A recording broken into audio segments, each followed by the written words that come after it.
Hi, and welcome to Simply Happy Conversations. I'm Narelle King, and in this Simply Happy conversation, I'm talking with Sarah Cottman, a professional organiser who's been helping people get out from under their piles of clutter and get organised since 2006.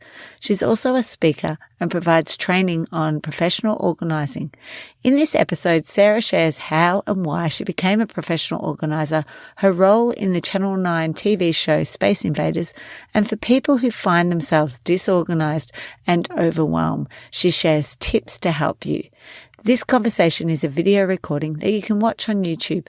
Let's jump into this Simply Happy guest conversation. Welcome to Simply Happy Conversations. I'm Narelle King, wellness and organisational coach and yin and nidra yoga instructor. This podcast will help you create more time using organisational strategies so that you can start to simplify your life and prioritise your health.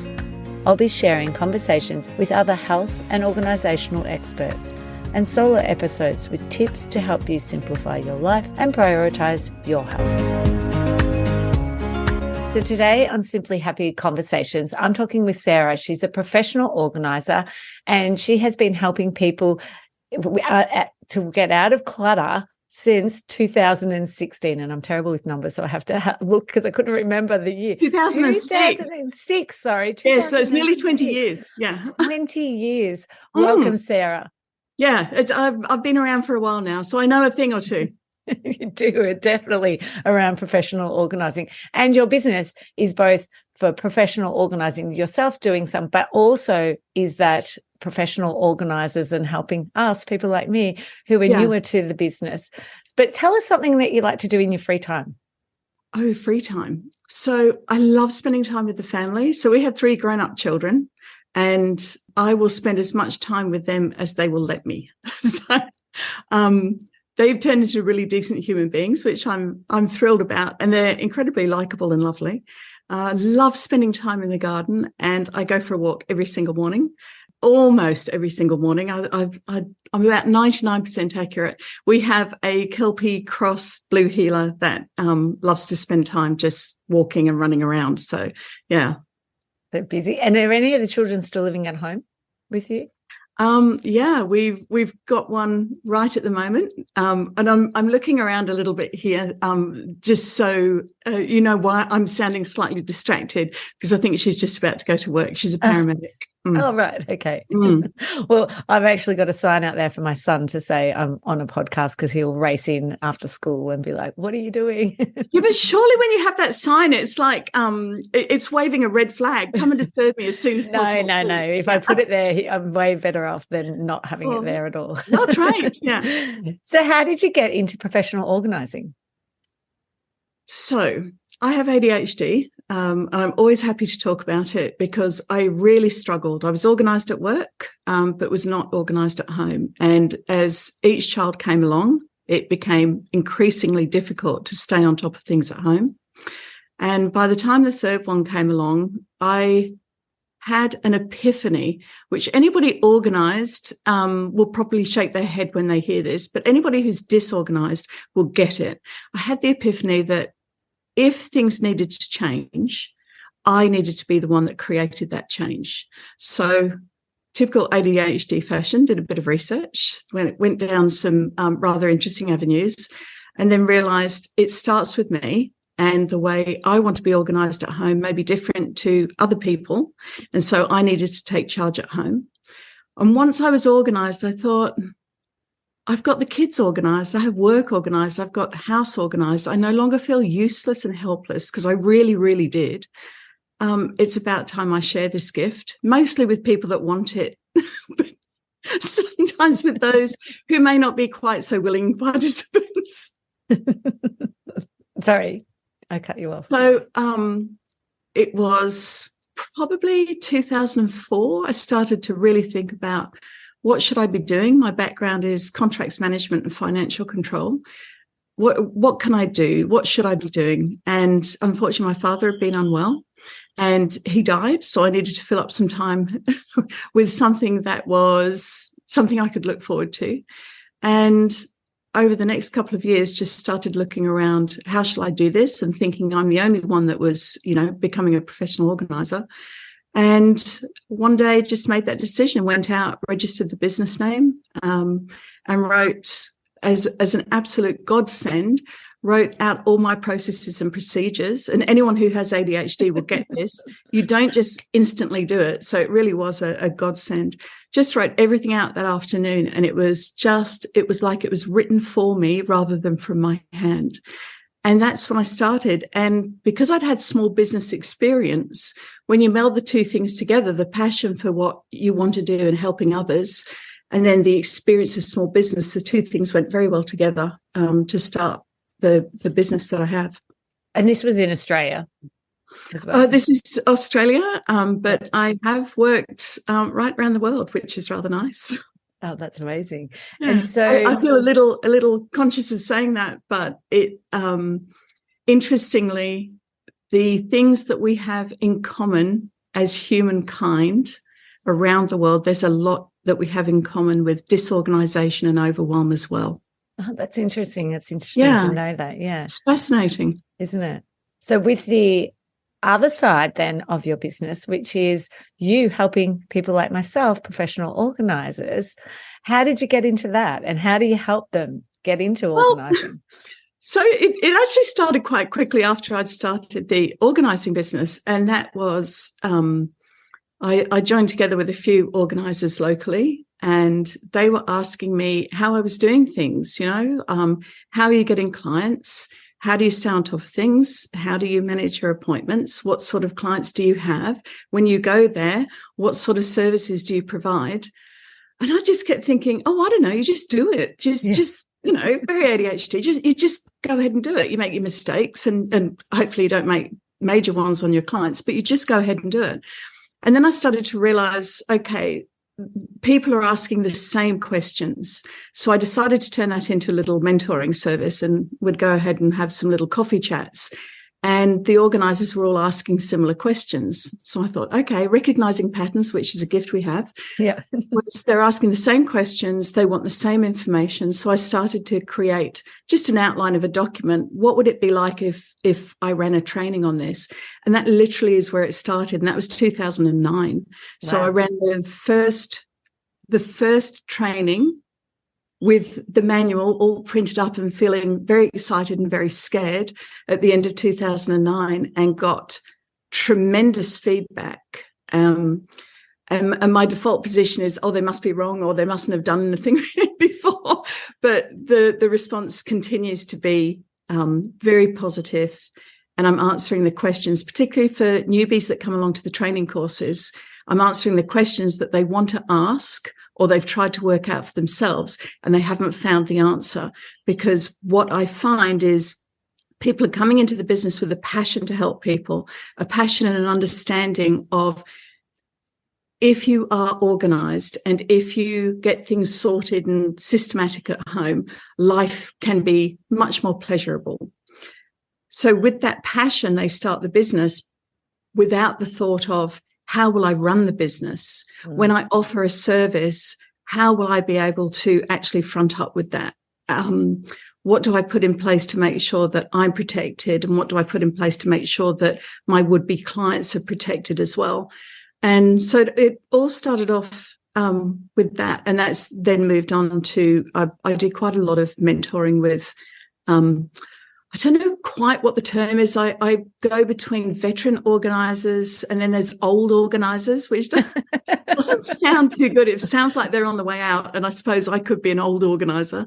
So veteran, master, but those that have been in business for a while, especially after COVID, we've all had a very difficult time, and I think there's still a lot of fallout from that. Trying to get back into perhaps the way things were, but the world's changed and we have changed, and sometimes we have a new normal with that. Yeah. And did you find, so when you started your courses, were they in person? They weren't, or were they online? Oh, no, they're in person, and that's purely a selfish measure on my part. Yeah. I love people. I love to have discussions. I sometimes like to take things maybe a little too far, asking a question and then making it probably a little difficult. What happens if this, terrible thing happens? So they're face-to-face, and I always keep the groups very small. They're designed that way so that the participant comes in immediately starts to engage and ask the questions they want to, creating a very safe space, because we all feel like the question that we're just about to ask is a silly question, and that nobody else would ask something as ridiculous as that. And as soon as that person asks that question safely, you will see all the other participants going, oh, thank goodness she asked that. Yeah. You know, I'm so glad they asked that. So keep them small. It would be a very rare day to have any more than 8 in those groups. Yeah. And so did this also lead into your involvement in the IPO? I'm terrible with initials. IOPO, Institute of Professional Organisers. Yes. Yeah, so we found ourselves 2017, late 2016, that there were a lot of organisers basically with no united, inclusive space to be in. And I think particularly even though I've been an organiser for 20 years, it's considered an emerging industry. So in an emerging industry, you need to stick together, and there needs to be standards that are created to make sure that we're all singing from the same hymn book. I think I've mixed my metaphors, but something where we can raise professional standards, somewhere where potential homeowners that want to be organised can go knowing and understanding the type of product and service that they're going to get. So the Institute of Professional Organisers started in 2017. So we've just celebrated 6 years. There's a board of advisors. There are 7 of us. Very, very enthusiastic women and professional organisers across Australia and New Zealand, which are mainly the organisers that we represent. 99% female that we deal with mainly. Yeah. So we would love a few more blokes because you can add a different dynamic in the mix when you've got a bloke around. Oh, wouldn't that be great to have that? That comment. Yeah, they come and they go. I don't know if they're intimidated by, a huge amount of women. There's been some good strapping lads in that have contributed enormously to the conversation. But IOPO was established to basically advocate for professional organisers to make sure that we're an established industry with standards and with pesky little things like insurance policies that actually represent and cover us for what we actually do as organisers. So, I'm busy.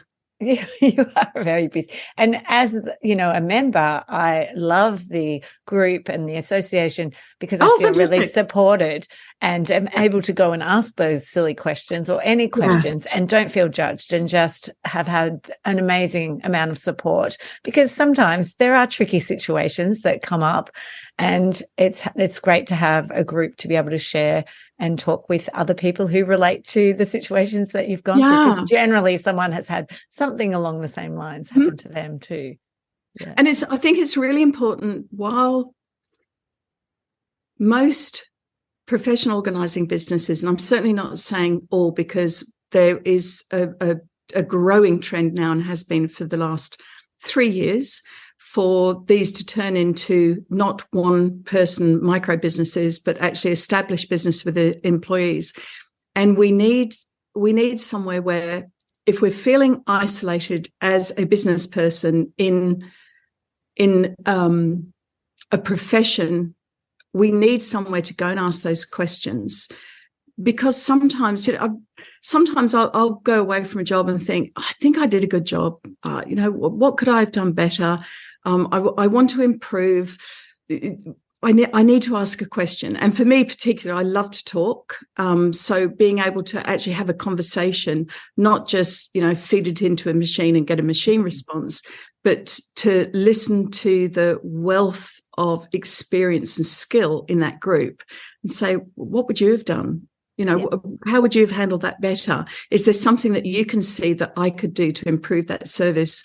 Or possibly, is there something that you could see that I should not do again? Yeah, definitely. Yes, I completely agree with you. So what about so we'll just move on to your third role then that you've got, is your role on Channel 9 TV show Space Invaders. So how did that come about, and what was your role on the show? Is there a new series about to come out?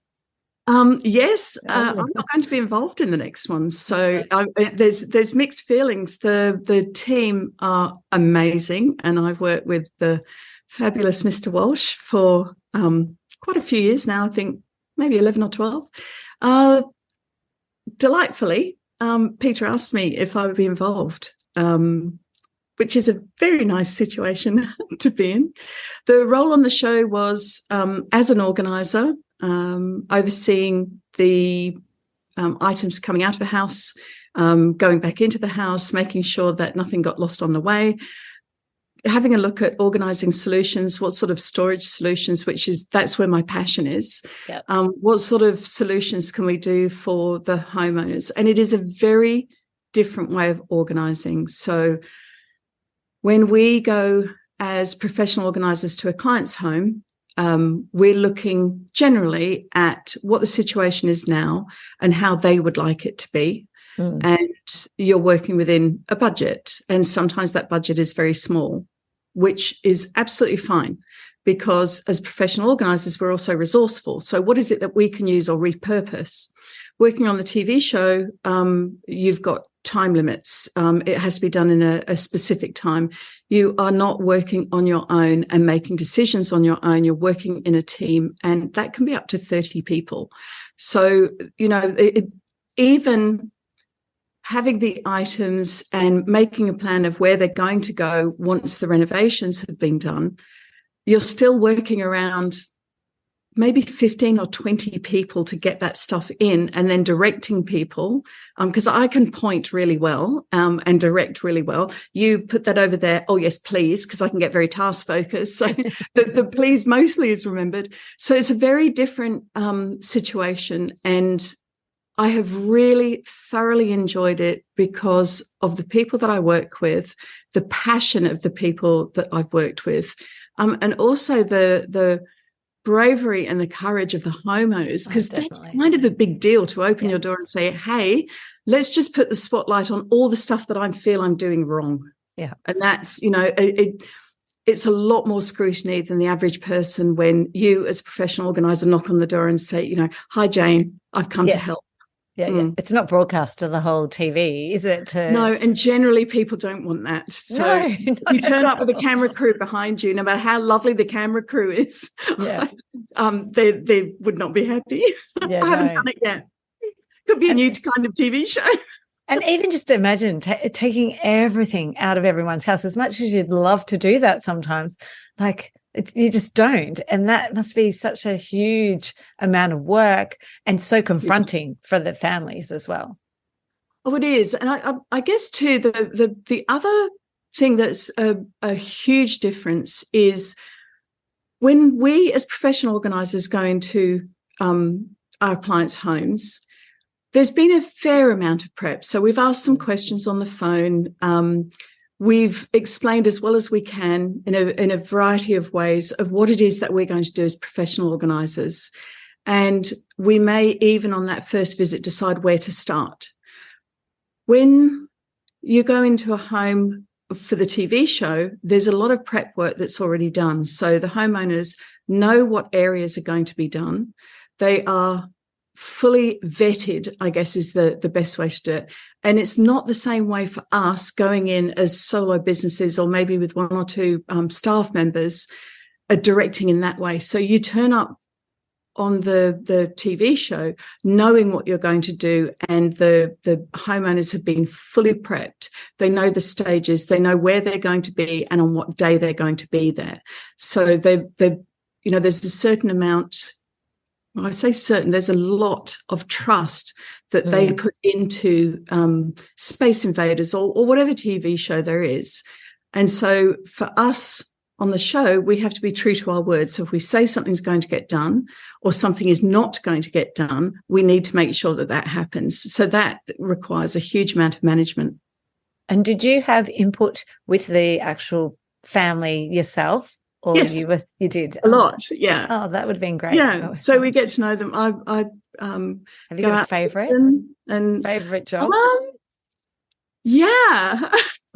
There's a few standout ones, and I think One of the most enjoyable ones were a couple of guys, Luke and David. I really should have looked this up. Sorry. No, I'm just throwing you an extra question. Yeah, no, if they're listening, you're so important to me. They had a really interesting story, and walking into the home, it was very eclectic style.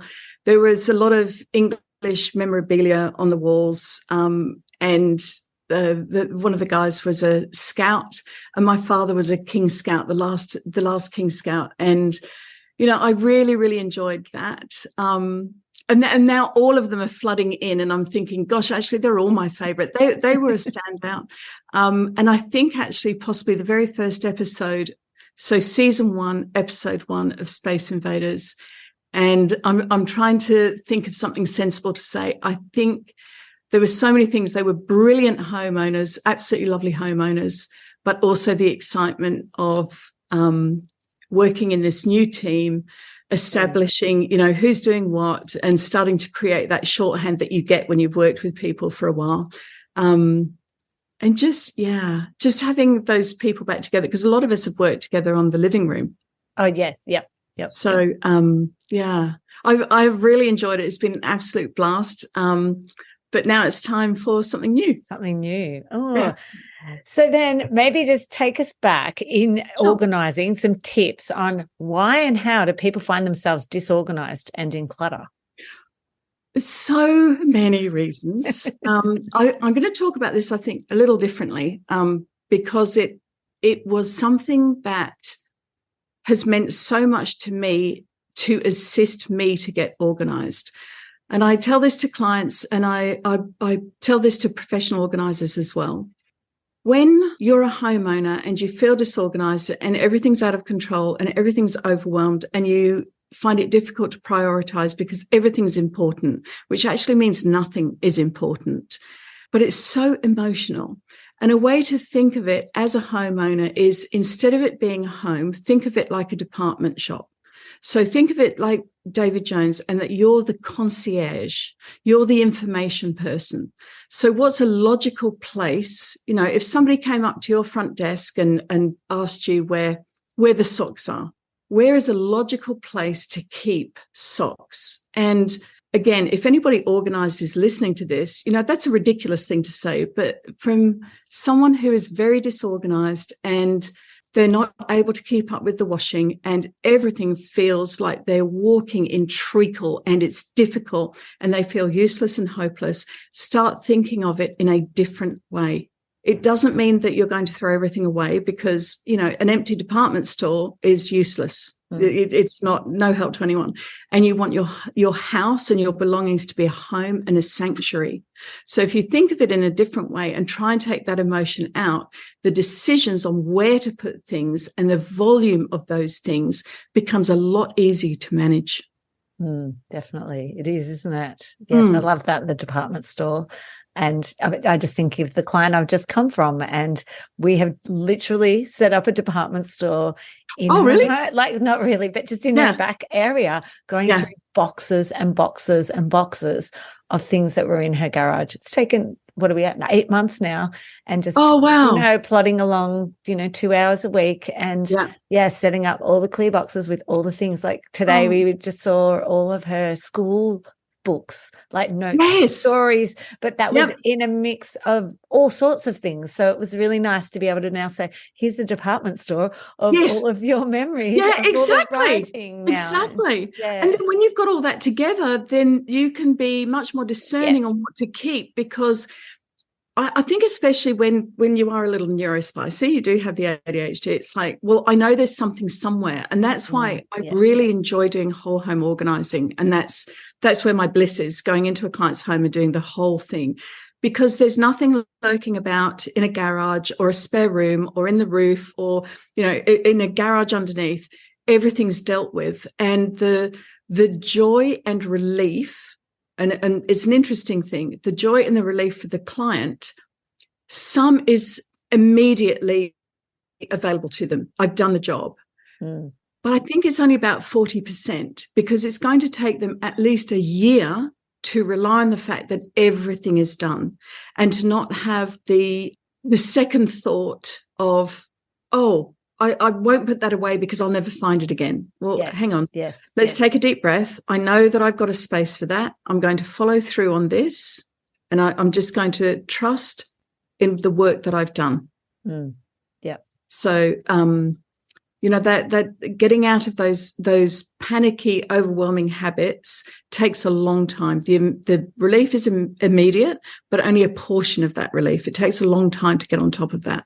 It does, doesn't it? And one of the things that I found really useful for this particular client are those QR codes that we put on each of the boxes. Yeah. So we used a label, but we also have added the QR code. So on her phone now, she just searches whatever it is, craft. She's lots of craft searches, and she's like, I know where it is. It's in the box. There's a photo of the box in the room, and she's like, I just love this. So it's actually motivated her to continue the process. Brilliant. Now she knows that she can find anything she wants anywhere in her house. And you've obviously handled that really well. Like, you've managed that situation really well, because she's had the trust to understand and believe that you know what you're talking about, and you've had the commitment to her to make sure that she does understand. They understand how to go about it, and then trusting in that process. So, nice job. Oh, thank you.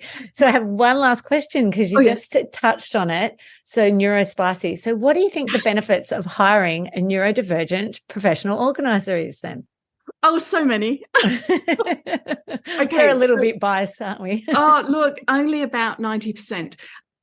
We notice details, and I say that's a collective royal we. We notice details that other people don't. So I will notice patterns, routines. So hiring somebody with a touch of neurospiciness, you'll often get very creative ways to solve problems. So there is not one way to do something. And certainly as an organizer walking in saying there's only one way and this is the only way to deal with it, not terribly helpful for the person at the receiving end of that. So there are lots of different ways that we can provide solutions for things that aren't necessarily run of the mill.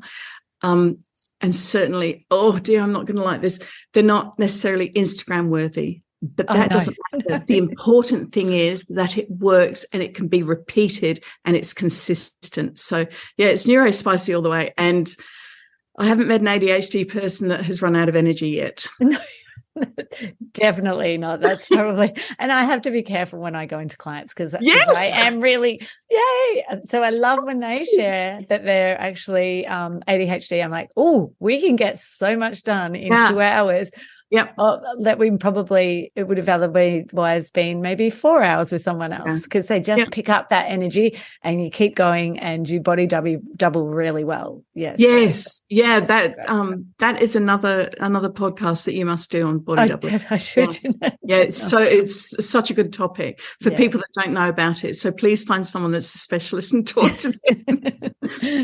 Oh, thank you so much, Sarah, for your time. How can people connect with you and find you? Probably the best way on Instagram. So Sarah Cottman _organiser with an S. It's spelt properly for those of you listening outside of Australia, UK and New Zealand. That is an S, not a Z. Just showed my heritage. So I post on there most days. I share my walk photos with the dog, with the hopes to inspire people to get out and have a walk and to exercise their mind as well as their body. And what about the website then? What's the best website? Same thing, sarahcottman.com. And from there, you can get into the organising website. You can get into the training website. And you can also find a bit about if you want to have me speak somewhere, because I can speak till midnight. Oh, thank you so much for sharing your wisdom and your time with us today. Thanks so much, Narelle. Thoroughly enjoyed it. Thank you so much for joining me for today's Simply Happy conversation. If you enjoyed this episode, then I'd really appreciate it if you could leave a review. This helps others find it who are also looking for tips and organisational strategies to simplify their life and prioritise their health. If you enjoyed this episode, don't forget to subscribe so that you won't miss future episodes. You can also connect with me over at simplyhappy.com.au. I'd like to acknowledge the Wathaurong people of the Kulin Nation on which this podcast is recorded as the traditional custodians of the land. I pay my respects to their elders, past, present and emerging.